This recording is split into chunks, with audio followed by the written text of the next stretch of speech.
बाबा मेरी यादों को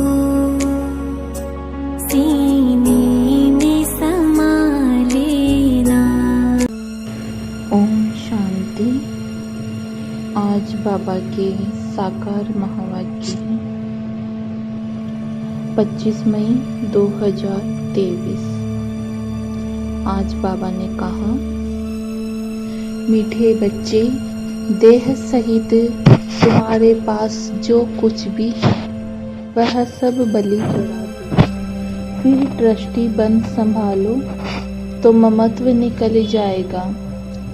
प्रश्न, हर एक ब्राह्मण बच्चे को कौन सी युक्ति जरूर सिखानी चाहिए व सीखनी चाहिए? उत्तर, सर्विस करने की युक्ति जरूर सीखो। शौक होना चाहिए कि कैसे सिद्ध कर बताएं परमात्मा कौन है। तुम्हें बाप की श्रीमत मिली हुई है। सेंसिबल बन सबको बाप का पैगाम सुनाओ। ऐसे अच्छे अच्छे पर्चे कार्ड छपाओ जो मनुष्यों को पता पड़े कि परमात्मा को सर्वव्यापी कहना उनकी इंसल्ट करना है। तुम बच्चे तीर्थ यात्रियों की बहुत सर्विस कर सकते हो। गीत, जिसका साथी है भगवान।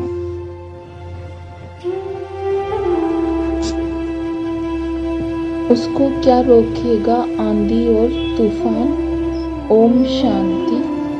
बच्चों ने गीत सुना, बच्चे ही इसका अर्थ समझते हैं। बाकी जिन्होंने गीत गाया वह इसका अर्थ भी कुछ नहीं समझते।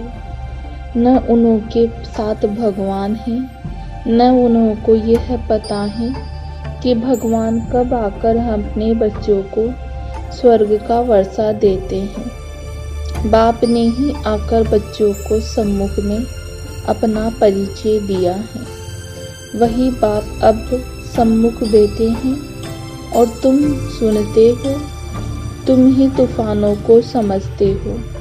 वो लोग तो कैलेमिटीज आदि को तूफान समझ लेते हैं। यह तो 5 विकार रूपी माया के तूफान आते हैं। पुरुषार्थ में माया बहुत विघ्न डालती है, परंतु उसकी परवाह नहीं करनी चाहिए। सिर्फ बाबा को अच्छी रीति याद करने से ही तूफान उड़ जाते हैं। बादशाह का बच्चा होगा, उनको यह निश्चय होगा कि हमारा बाबा बादशाह है, इस बादशाही का मैं मालिक हूँ। नशा रहता है तुम बच्चों में भी कोई को ऐसा पक्का निश्चय है और बाप को अपना बनाया है। अपना बनाना कोई मासी का घर नहीं, बस मेरा तो एक शिव बाबा, दूसरा न कोई। बहुत बच्चे इन बातों को समझते नहीं हैं, इसलिए माया के तूफान हैरान करते और फिर बाप को भी छोड़ देते हैं। दुनिया में भगवान को यथार्थ रीति कोई नहीं जानते। तुम बच्चे असल में शिवालय के रहने वाले थे, अब वैशाल्य हैं। इस समय मनुष्य बंदर से भी बदतर बन गए। मनुष्य का क्रोध बंदर से भी तीखा है। मनुष्य होते भी ऐसा काम करते हैं, इसलिए उनको बंदर से भी बदतर कहा जाता। भारतवासियों का सबसे बड़ा दुश्मन कौन, जिसने उनको बंदर से भी बदतर बनाया, यह कोई नहीं जानता। बाप कहते हैं, तुम दिल रूपी दर्पण में अपनी शक्ल देखो। तुम पहले क्या थे, अब बाप तुम्हें को लायक बनाते हैं, परंतु जो श्रीमत पर नहीं चलते तो माया उनको नालायक बना देती है। बाप श्रीमत देते हैं, देह सहित जो कुछ तुम्हारे पास है वह सब बलि चढ़ो, फिर तुमको ट्रस्टी बना देंगे, तुम्हारा ममत्व मिटा देंगे। तुम अबलाओं के लिए बहुत सहज है। राजस्थान की तरफ राजाओं को अपने बच्चे नहीं होते हैं तो गोद लेते हैं। गरीब का बालक अगर साहूकार की गोद में जाता है तो कितना खुश होता है। हम इतनी प्रॉपर्टी के मालिक हैं। बड़े आदमियों के बच्चों को भी बहुत नशा रहता है कि हम करोड़पति के बच्चे हैं। इस ज्ञान का तो पता नहीं है। तुम बच्चे जानते हो इस ज्ञान में कितना भारी नशा रहता है। श्रीमत पर चलने से श्रेष्ठ बनेंगे, नहीं चलने से नहीं बनेंगे। भगवान कहते तुमको तो कोई किस्म की परवाह ही नहीं। रात दिन तुमको नशा रहना चाहिए कि हमको बाबा 21 जन्म के लिए स्वर्ग की राजाई का वर्षा देते हैं।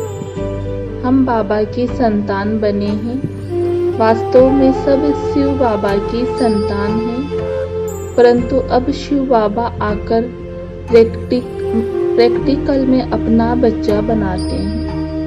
अभी तुम सम्मुख बैठे हो, जानते हो शिव बाबा हमको अपना बनाकर स्वर्ग के लायक बनाने के लिए मत देते हैं कि बच्चे किसी के नाम रूप में नहीं फंसना है। एक शिव बाबा का नाम रूप ही बुद्धि में रखना है। उनका नाम रूप ही मनुष्यों से न्यारा है। बाप कहते हैं तुम हमारे निर्वाण धाम में रहने वाले थे। क्या तुम भूल गए कि हम आत्मा परम धाम, शांति धाम अथवा निर्वाण धाम की रहने वाली हैं। हमारा स्वधर्म शांत है। ये शरीर ऑर्गन्स हैं कर्म करने के लिए, नहीं तो पाठ कैसे बजाएं। हम आत्मा निराकारी दुनिया की रहवासी हैं।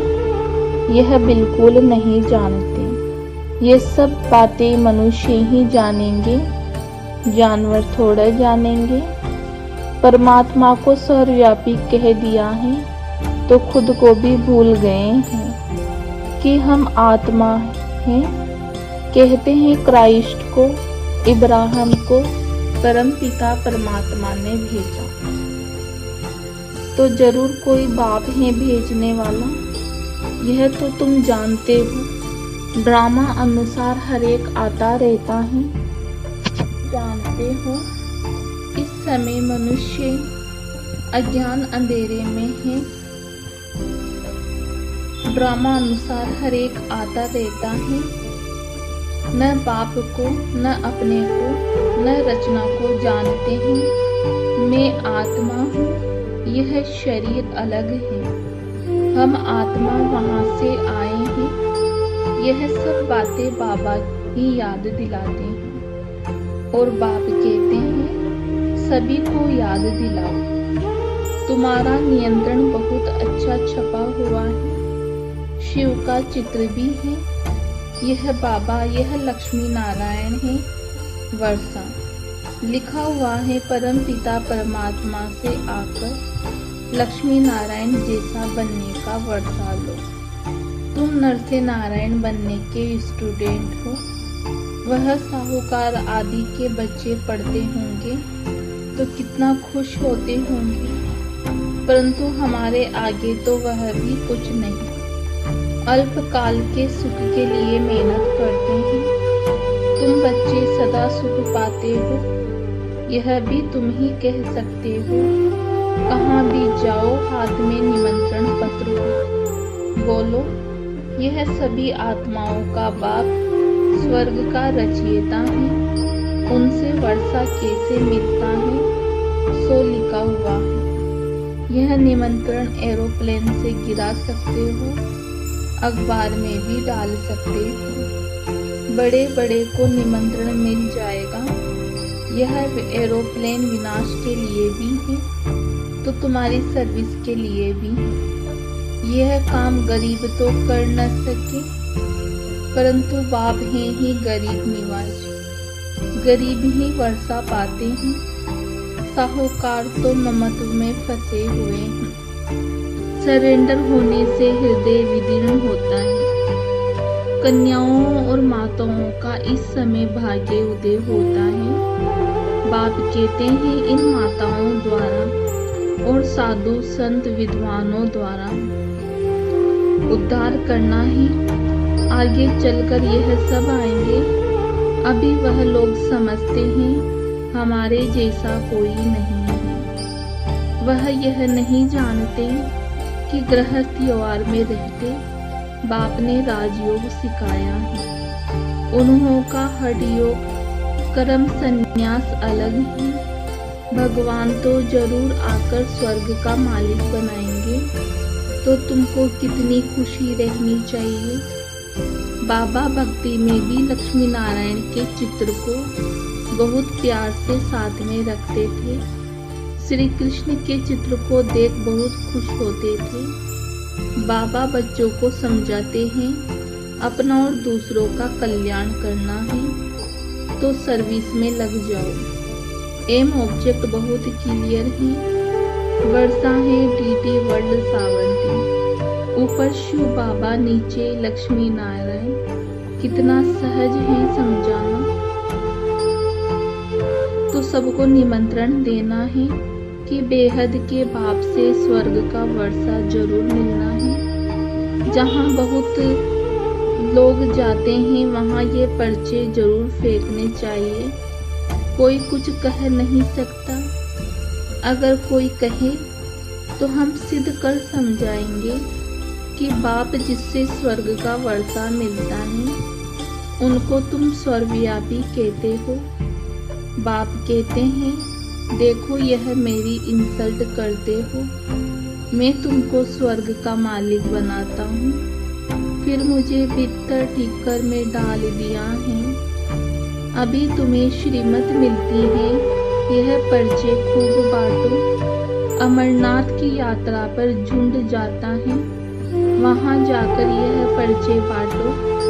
इसमें लिखा हुआ है यज्ञ तीर्थ आदि से मैं नहीं मिलता, परंतु समझाने वाला सेंसिबल चाहिए। समझाना चाहिए, वह है गॉड फादर। सिर्फ भगवान ईश्वर परमात्मा कहने से पिता अक्षर नहीं आता, गॉड फादर कहने से पिता अक्षर आता। हम सभी एक फादर के बच्चे ठहरे हैं। परमात्मा सर्वव्यापी है तो क्या परमात्मा पतित हो गया? वह तो है ही ऊंचे से ऊंचा। उनका यादगार मंदिर भी है। तो बच्चों को युक्ति से सर्विस करने का शौक चाहिए। यात्रा पर जाकर बहुत सर्विस कर सकते हो। वह है जिस्मानी यात्री, तुम हो रूहानी यात्री। समझाना चाहिए तुम कहाँ जाते हो। शंकर पार्वती तो सूक्ष्म वतन में रहते, यहाँ वहाँ कहाँ से आए? ये सब भक्ति मार्ग। तो ऐसे तुम बहुत सर्विस कर सकते हो। भक्त बेचारे बहुत धक्के खाते रहते, उनको भी तरस पड़ता है। उनको बोलो तुम अपने धर्म को भूले हुए। हिंदू धर्म किसने स्थापन किया? सर्विस तो बहुत है। बच्चों को खड़ा होना चाहिए। बाप आया है स्वर्ग का वर्षा देने, फिर भी माया नाक से पकड़ एकदम मुंह फिरा देती है। इसलिए माया से बहुत खबरदार रहना है। अभी तुम बच्चे जानते हो, बाप दादा के सम्मुख बैठे हो। दुनिया को थोड़ा मालूम है कि बाप सम्मुख आए हैं। सब आत्माओं की ज्योति बुझी हुई है, एकदम भी नहीं बुझती, थोड़ी लाइट रहती है। फिर बाबा ज्ञान अमृत डालते हैं।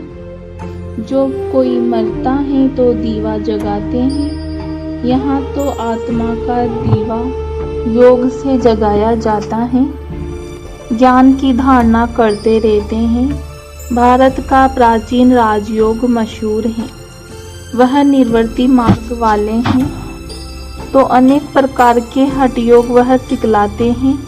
फायदा कुछ नहीं, नीचे गिरते जाते हैं। शिवाय योगेश्वर के कोई योग सिखला न सके। योग सिखलाने वाला है ईश्वर, वह है निराकार। बाप कहते हैं तुमको अब योग सिखला रहा हूँ। अब तुम्हारा 84 जन्म का पाठ पूरा हुआ। कोई के 84 जन्म हैं, कोई के 60, कोई के 1-2 जन्म भी होते हैं। तुम बच्चों को बहुत सर्विस करनी है। भारत तो स्वर्ग था, गोड गोडीज का राज्य था।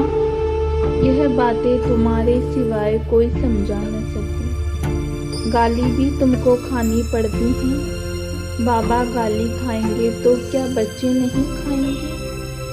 सितम सहन करेंगे, यह ड्रामा में नोंद है। फिर भी ऐसे ही होगा। अभी तुम बच्चों को पारस बुद्धि बनाता हूँ। ऐसे बाप को बहुत याद करना चाहिए जो विश्व का मालिक बनाते हैं। कहते हैं बच्चे जीते रहो, स्वर्ग का राज्य लो।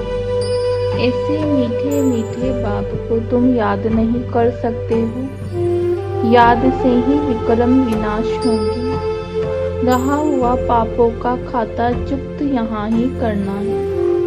अगर योग नहीं लगाएंगे तो सजा खानी पड़ेगी। उस समय बाबा साक्षात्कार भी कराते।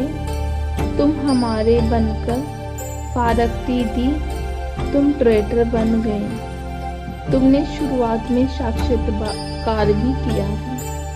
अच्छा, मीठे मीठे सिकिलते बच्चों प्रति सदा सलामत बच्चों, बाप दादा का याद प्यार और गुड मॉर्निंग। बच्चों को समझना है कि हम यह शरीर छोड़ स्वीट होम में जाएंगे। अब यहाँ रहने में जरा भी मजा नहीं। हम बाबा के पास जाते हैं, बाबा को ही याद करना है। वहाँ से फिर स्वर्ग धाम में जाएंगे। यह यात्रा बहुत वंडरफुल है। इसमें माया बहुत विघ्न डालती है। अच्छा, मीठे मीठे सिकिलते बच्चों प्रति माता पिता बाप दादा का याद प्यार और गुड मॉर्निंग। रूहानी बाप की रूहानी बच्चों को नमस्ते। हम रूहानी बच्चों को रूहानी माता पिता बाप दादा को याद प्यार और गुड मॉर्निंग, नमस्ते। धारणा के लिए मुख्य सार: एक शिव बाबा का नाम रूप बुद्धि में रखना है और किसी के नाम रूप में नहीं फंसना है। माया के तूफानों की परवाह भी नहीं करनी है। मेरा तो एक शिव बाबा, दूसरा न कोई। इस विधि से तूफान भी हटा देने हैं। सदा यथार्थ श्रेष्ठ कर्म द्वारा सफलता का फल प्राप्त करने वाले ज्ञानी योगी तू आत्मा भव। जो ज्ञानी और योगी तू आत्मा है, उनके हर कर्म स्वतः युक्ति युक्त होते हैं। युक्ति युक्त अर्थात सदा यथार्थ श्रेष्ठ कर्म। कोई भी कर्म रूपी बीज फल के सिवाय नहीं होता। जो युक्ति युक्त होगा वह जिस समय जो संकल्प वाणी व कर्म चाहे वह कर सकेगा। उनके संकल्प भी युक्ति युक्त होंगे। ऐसे नहीं यह करना नहीं चाहता था, हो गया। सोचना नहीं था, सोच लिया। राजयुक्त योग युक्त की निशानी ही है युक्ति युक्त। स्लोगन है आज: जिनकी दिल बड़ी है उनके भंडारे सदा भरपूर रहते हैं। ओम शांति।